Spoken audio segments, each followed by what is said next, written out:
painel, como eu disse, Brasil, moldando o crescimento e a inserção internacional. Para conduzir essa conversa, eu convido aqui ao palco Marta Beck, repórter responsável pela cobertura do Ministério da Fazenda para Bloomberg, ela que vai moderar essa conversa. E convidamos para debater esse assunto Tatiana Prazeres, secretária de Comércio Exterior do Ministério do Desenvolvimento, Indústria, Comércio e Serviços, e também Fabrício Operti, gerente do setor de integração e comércio do BID.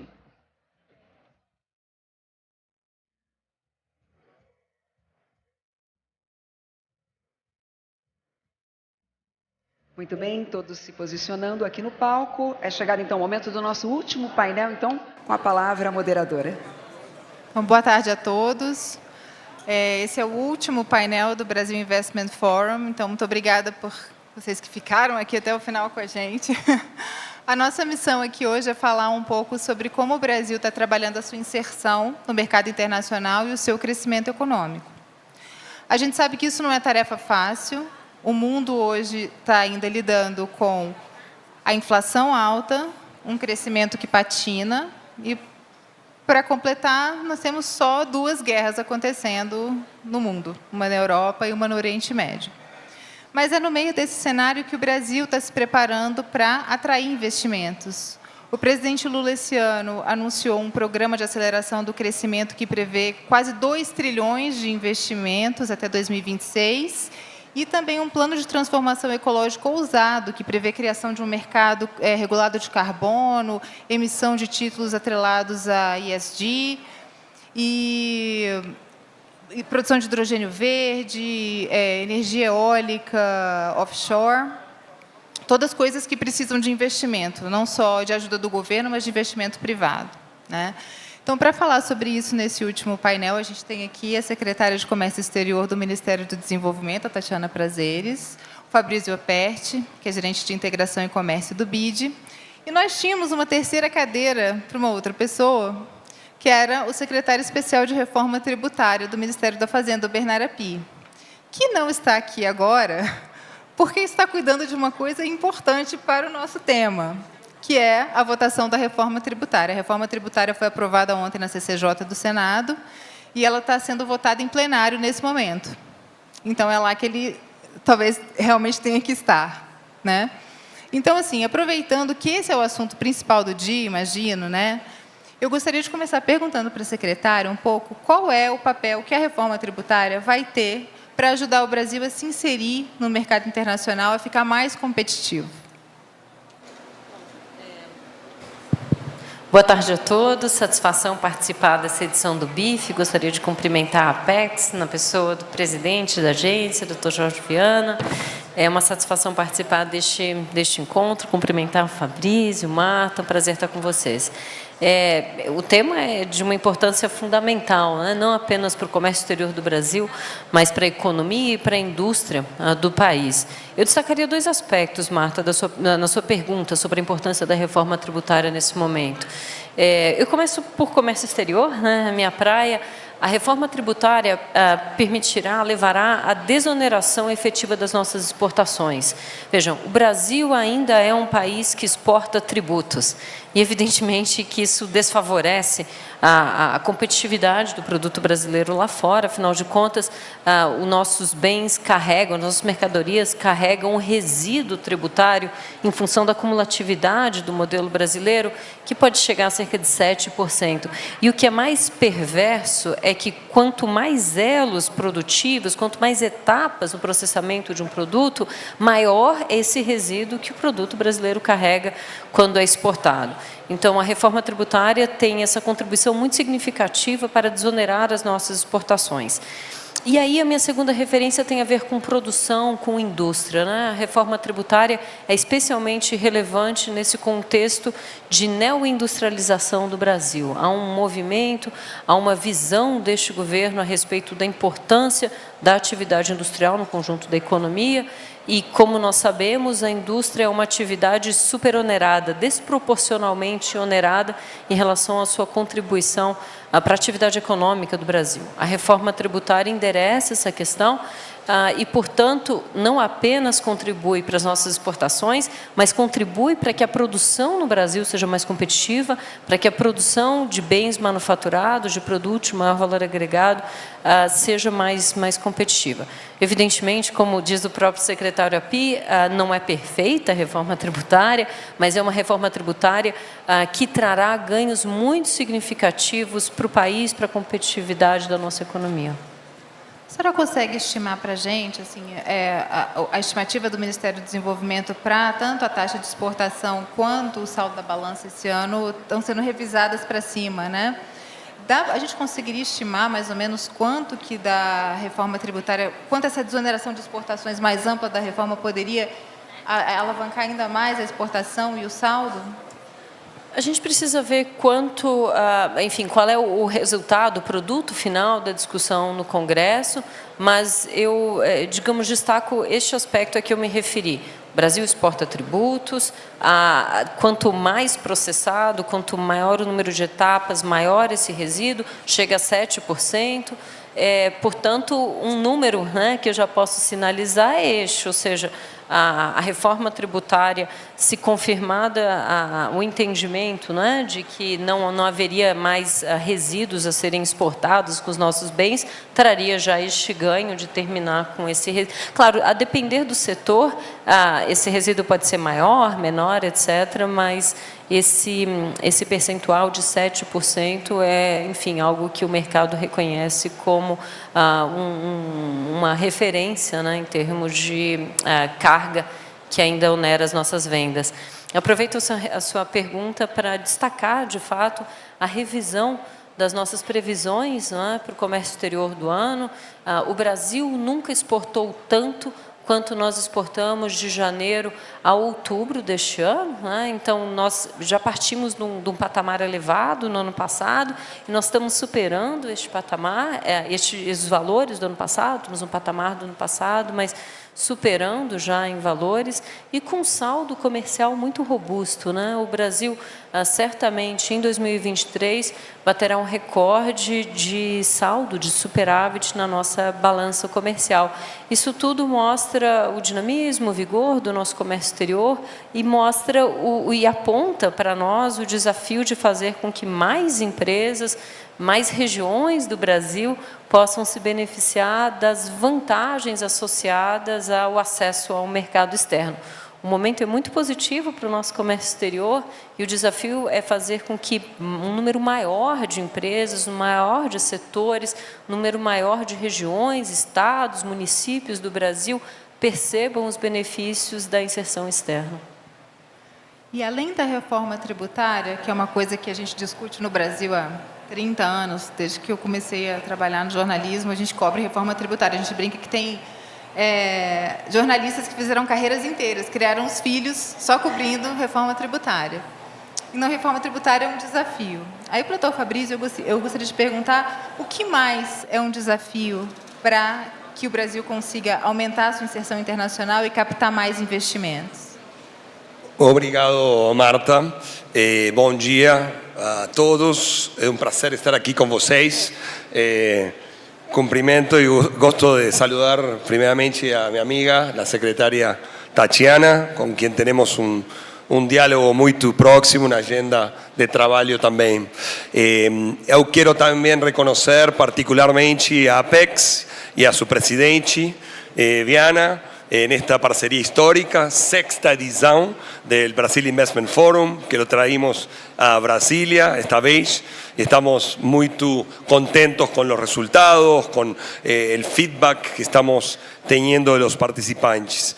Nada melhor que uma última sessão falando em bom portunhol avançado, muito avançado, de um irmão uruguaio, que não pode falar outra coisa que portunhol aqui em este querido Brasil.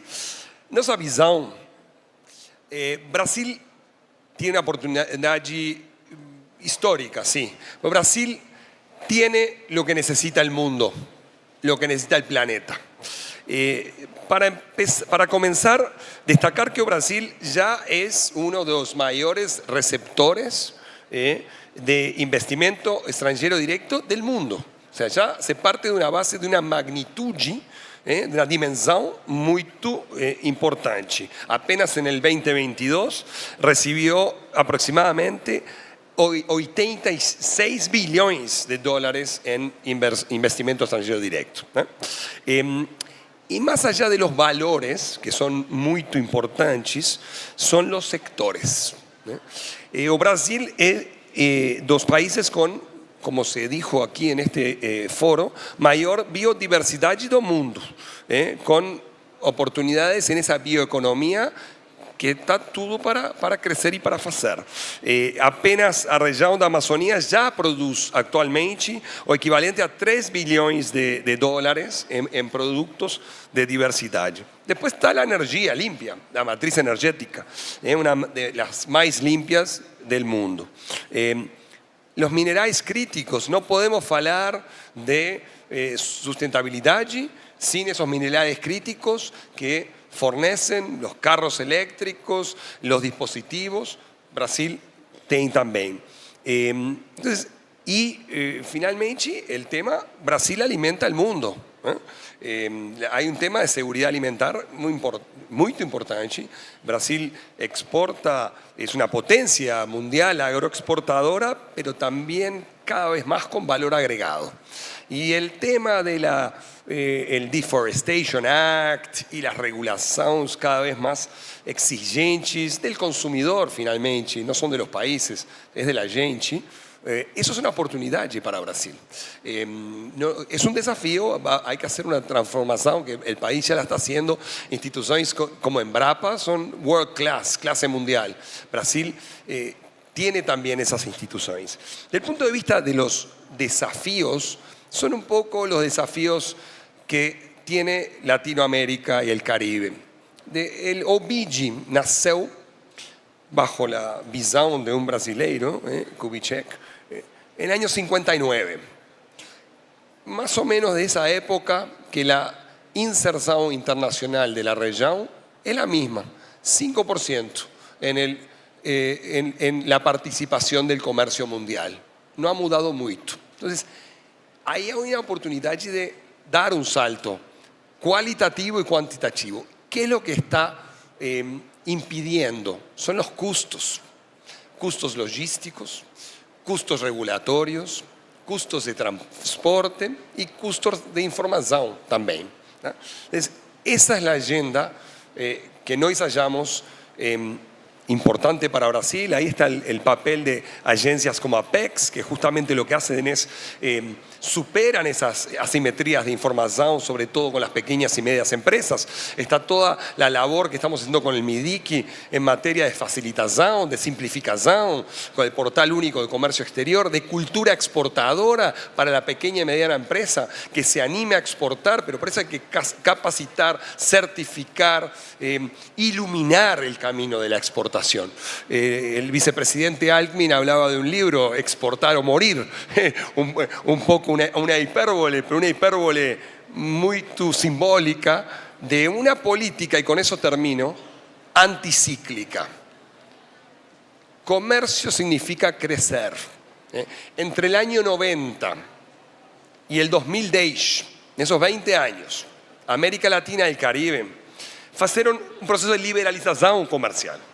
Nós calculamos que ese proceso valeu 40% del crecimiento del producto per cápita atribuible a ese proceso de liberalización comercial. Entonces, comercio, exportaciones, investimento significa crecimiento y significa desenvolvimento.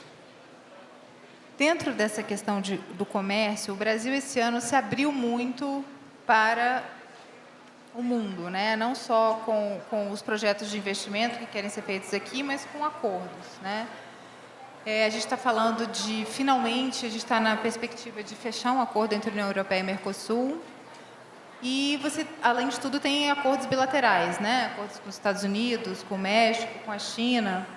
E aí, nesse aspecto, eu gostaria de perguntar um pouco para a Tatiana. São muitas frentes abertas, né? Como é que é a fila? Como é que é a ordem para isso, se é que tem uma?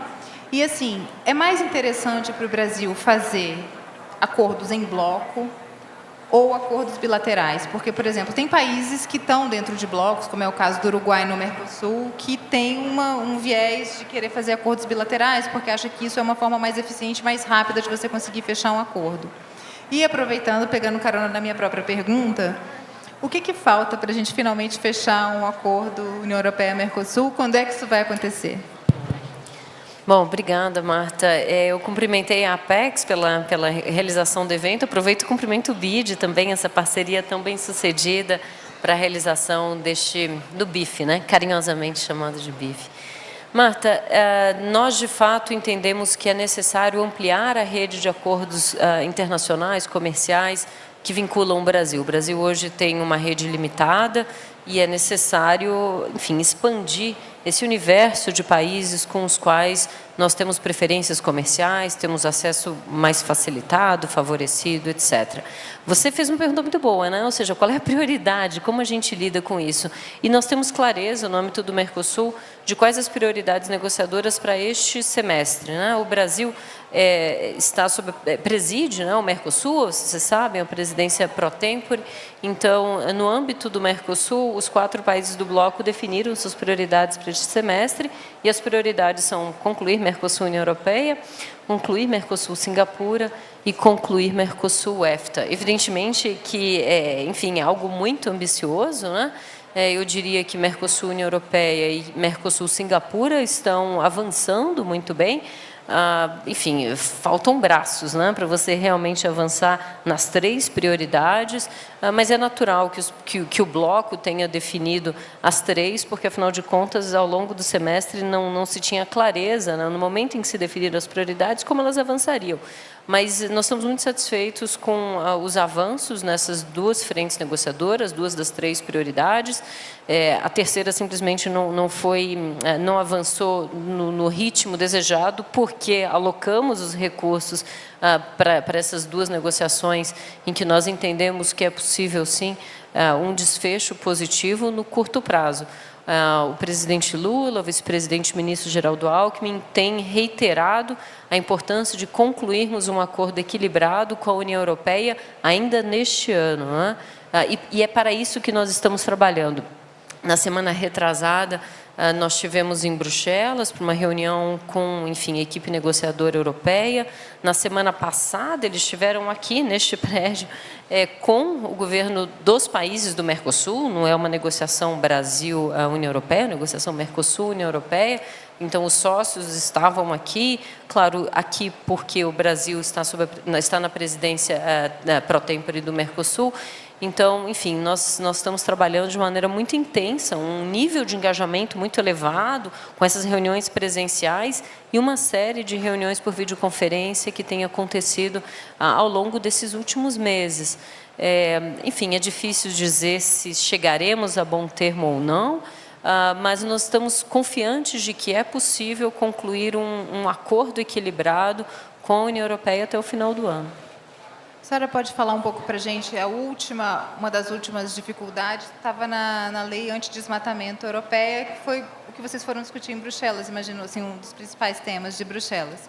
E eles estiveram aqui semana passada. Alguma coisa que a senhora possa contar para a gente de avanço em relação a isso? Os 2 temas se relacionam, né? O acordo, a negociação Mercosul-União Europeia e medidas unilaterais adotadas pelo Bloco Europeu que afetam não apenas o Brasil, não apenas os membros do Mercosul, mas também os membros do Mercosul.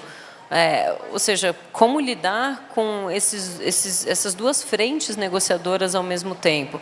Uma, de fato, é uma negociação entre blocos e a outra, a frente de diálogo, de discussão com os europeus, como minimizar, mitigar, evitar custos desnecessários para as nossas exportações em função, neste momento, da legislação sobre desmatamento da União Europeia.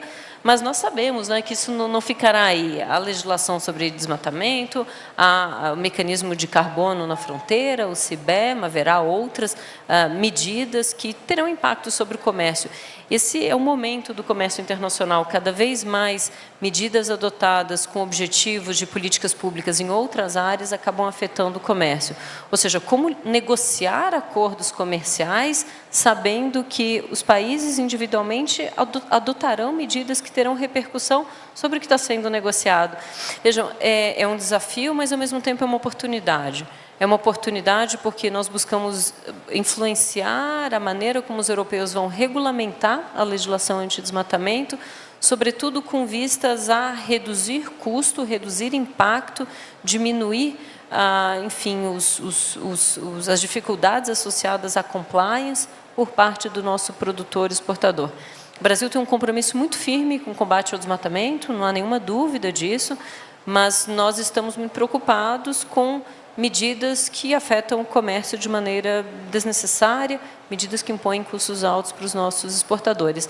Então, essas conversas acontecem ao mesmo tempo, e o fato de que nós estamos, nesse momento, negociando um acordo comercial com a União Europeia, nos oferece uma oportunidade para tratar dessas questões de uma maneira muito aberta, para tratar de como podemos cooperar com os europeus para, por exemplo, reduzir custos, para que os dados brasileiros e dos membros do Mercosul sejam aceitos, não é, nesse processo de demonstração de cumprimento das novas obrigações europeias, como ajudar na capacitação de pequenos produtores brasileiros, os membros do Mercosul, que terão custos adicionais com a nova legislação. O fato de nós estarmos negociando um acordo comercial nos coloca numa posição privilegiada para tratar de temas que afetarão todos, não é? Um menor e um maior grau afetarão todos, porque a legislação anti-desmatamento não é algo, enfim, que se aplique apenas aos membros do Mercosul, naturalmente. Então, é um desafio adicional, mas é também uma oportunidade.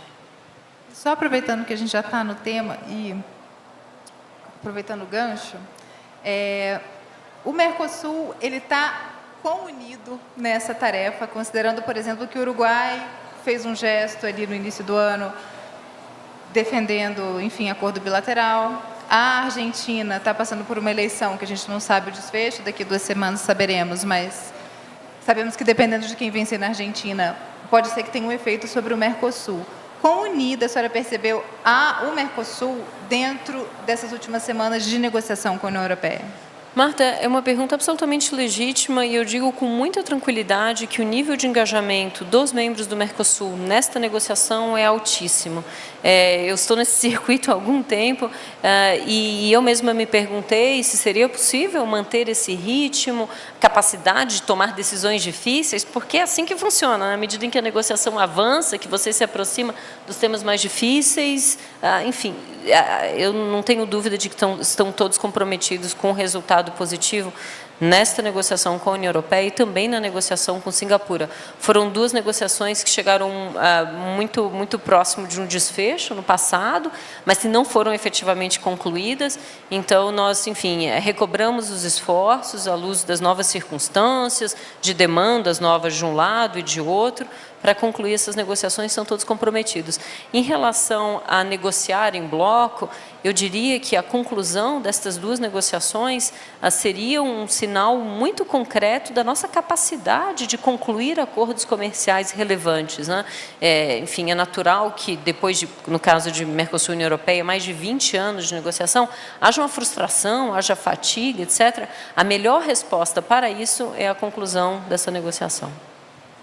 E dentro desse trabalho, obviamente, de acordos comerciais, o BID tem um papel importante, que é de promover a cultura exportadora. Queria que o Fabrício falasse um pouco sobre as iniciativas do BID, não só para o Brasil, mas para os demais países da América Latina, para instigar esse espírito exportador e ajudar nesse processo de inserção da região no mercado internacional.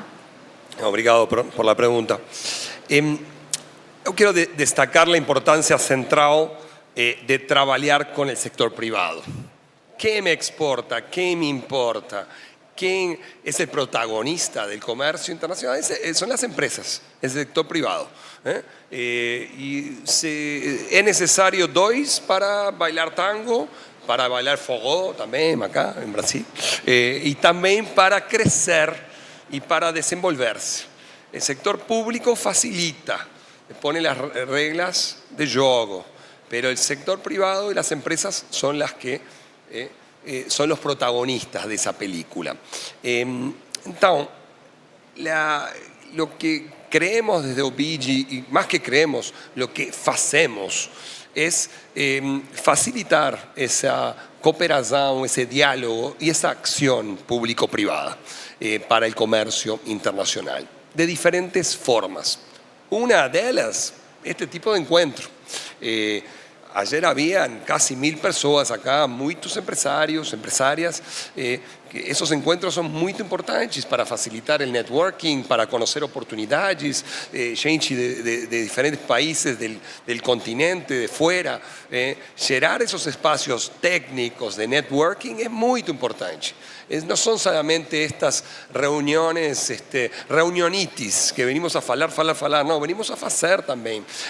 Tuvimos en paralelo muchas reuniones importantes con el gobierno. Mañana nos vemos nuevamente con la secretaria para planificar, por ejemplo, el tema de facilitación de comercio, estudios de impacto del acuerdo con Mercosur y Unión Europea, temas de facilitación, temas de cultura exportadora y, como decía antes, el tema de los forums de negocios. Acá el año que viene, en Brasil, vamos a hacer, junto con Apex, una rodada de negocios de LAC Flavors, de amazónicos, en Manaus, una rodada de negocios muy importante con capacitación y matchmaking para el sector alimentos, en este caso de Amazonía. Entonces, esos espacios son claves para la región. Lo hacemos no solamente con Brasil, lo hacemos con todos los países miembros prestatarios de OBIGI. Otra forma de acercar a las empresas al comercio internacional es a través de Internet y de las plataformas. Nós desenvolvimos una que es un suceso, Conecta Américas. Y los que están escuchando, mucha gente está viendo esto online, los que no forman parte, cuando estamos pegando el cafecillo ahí, que es muy rico, yo me tomé mucho ya, la empresa de café está en Conecta Américas y ha conocido contactos en Conecta Américas, la que está por ahí sirviendo un café brasileño maravilloso. Entonces, esa forma de conectar empresas para negocios, para aprendizaje, para contactos, es muy importante, con la pequeña y mediana empresa en particular. Con la gran empresa, hay una cosa importante, un elemento clave es lo que llamamos en inglés es el policy advocacy. Es la forma de abogar por políticas públicas que faciliten el comercio internacional. Y nós facilitamos de OBIGI o Diálogo Empresarial das Américas. Es un diálogo que hoy tiene 450 multinacionales, las cámaras de comercio más importantes y federaciones de industria, de comercio y de servicio más importantes de las Américas.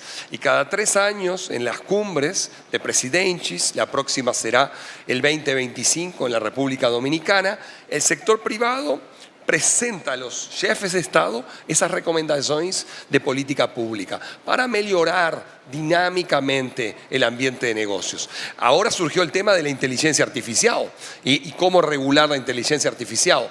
Ese tipo de grupos de empresarios, con Microsoft, con Mercado Libre, con TOTUS, con Meta, con muchos más, estamos armando para poder ayudar a que los gobiernos puedan facilitar con un diálogo público-privado muy dinámico. Y en eso creemos mucho, hacemos mucho de eso en la región y en Brasil también. Por eso felicitamos nuevamente a Brasil por esta nueva edición de OBIF. Quão importante você acha que é essa agenda que o Brasil tem trazido e, enfim, o mundo inteiro está discutindo, que é de transformação ecológica? Quão importante é para um país ter projetos para passar por essa inserção e promover esses encontros que gerem apetite do setor privado? Você ter uma agenda verde hoje? El tema de la sustentabilidad permea toda la actividad productiva, incluyendo de forma particular el comercio exterior. Los nuevos aranceles o tarifas van a estar relacionados con esos créditos de carbono, ese intercambio de créditos de carbono, esa trazabilidad que Brasil es un gran acreedor ambiental del mundo. Entonces, Brasil tiene que tener una voz fuerte en esa gobernanza, esos mecanismos que se están creando. Pero lo que lo determina en última instancia es el consumidor, es la gente. A gente exige ver a trazabilidade de água, de carbono, de buenas prácticas laborales, de derechos humanos y democracia. Hoy el comercio va mucho más allá de las ventajas comparativas de costos solamente.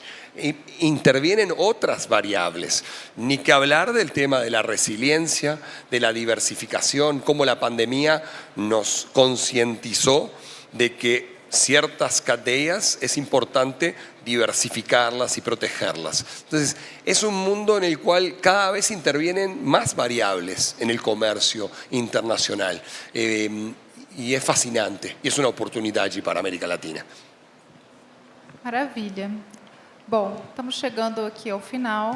Eu gostaria só de pedir para os dois fazerem algumas considerações finais. Qual é a mensagem que vocês deixam? Lembrando que vocês estão encerrando o Brazil Investment Forum. Então, uma mensagem final e de otimismo aí para o investidor que quiser chegar aqui no Brasil.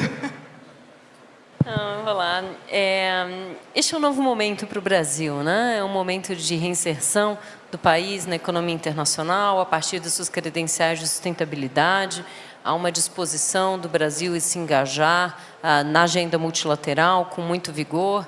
A partir de 1º de dezembro, o Brasil passa a presidir o G20. É algo monumental em termos de oportunidades para influenciar, moldar a agenda em temas que são determinantes para o futuro de todos nós. Fazer bom uso dessa oportunidade é algo que nos compete, é um desafio que o governo brasileiro abraça com gosto. Depois do G20, nós temos a presidência dos BRICS, né, em 2025. Nós temos a COP também, Brasil sediando uma COP na floresta. Ou seja, é um novo momento para o país em termos de reposicionamento no cenário internacional e nós precisamos fazer bom uso dessas oportunidades. Na minha área, quando a gente pensa em comércio internacional, essa relação entre comércio e sustentabilidade, comércio e clima, é algo que veio para ficar, é uma oportunidade para que o Brasil se reposicione no mundo a partir das credenciais de sustentabilidade dos seus produtos, da sua matriz energética, e isso nos move, né? Eu falei em diversificar a origem dos produtos brasileiros, Brasil adentro, levar comércio exterior, Brasil adentro, é algo que também move a Apex. Eu sinto um compromisso muito grande em fazer com que os benefícios do comércio cheguem Brasil adentro. Há um esforço também em agregar valor às nossas exportações a partir dessa agenda da neoindustrialização e de diversificação dos nossos destinos de exportação. Ou seja, há uma agenda internacional muito importante para o Brasil, uma agenda que liga comércio e clima e que, enfim, faz todo sentido para o Brasil no momento em que há essa sequência de oportunidades associadas a influenciar a agenda global. Brasil pisando fuerte. Brasil tiene lo que el planeta necesita. El planeta necesita más Brasil en el mundo para resolver temas globales, como la seguridad alimentaria, como el cambio climático, como la sustentabilidad, como la biodiversidad. Así que eu celebro esta 6ª edição del Brazil Investment Forum e obede de la mão de um presidente brasileiro. Assim que Brasil pisando forte. Muito obrigada. Então, obrigada à Apex, ao BID, aos organizadores do Brasil Investment Forum, e tenham todos uma boa noite.